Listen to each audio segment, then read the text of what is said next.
And so can the world really reach a stage when we are less dependent on coal? And what are some of the options out there? To talk more about this, I'm joined now by Alvin Lin. He is China Climate and Energy Policy Director at the Natural Resources Defense Council. He is attending the UN Climate Conference in Lima, Peru. Thank you so much for joining us.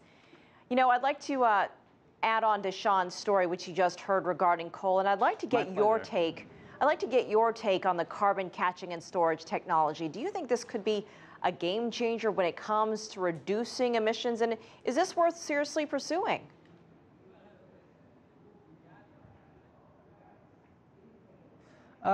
Carbon capture is one option to be explored, because coal has historically powered a lot of our energy. That's one option to be explored. But right now, there's actually kind of a sea change going on, especially in big coal-consuming countries like China. China this year, for the first time in a decade, has actually not grown in coal consumption. It's been growing in coal consumption by 10% per year. This year actually looks like it's reversed. And at the same time, you have renewables, wind and solar expanding very quickly.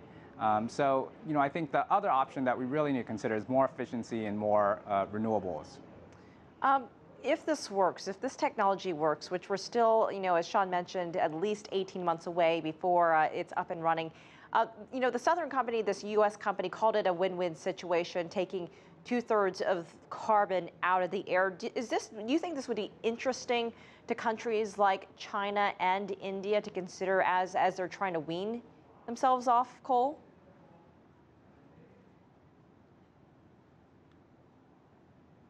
Yeah, this is one area for cooperation between the U.S. and China. This is part of the U.S.-China Climate Change Working Group.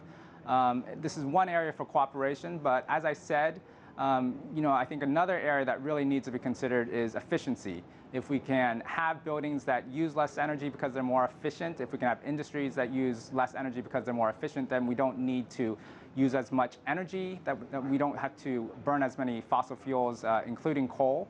And as I mentioned, wind and solar right now are growing very rapidly.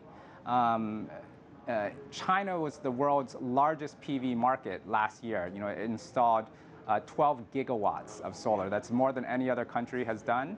And by 2020, it's planning to grow that to 100 gigawatts. That would make it by far the world's largest solar PV generating country. I know other countries like Germany and others in Scandinavia are really leading the way when it comes to solar power. And as you mentioned, China is really working toward that as well.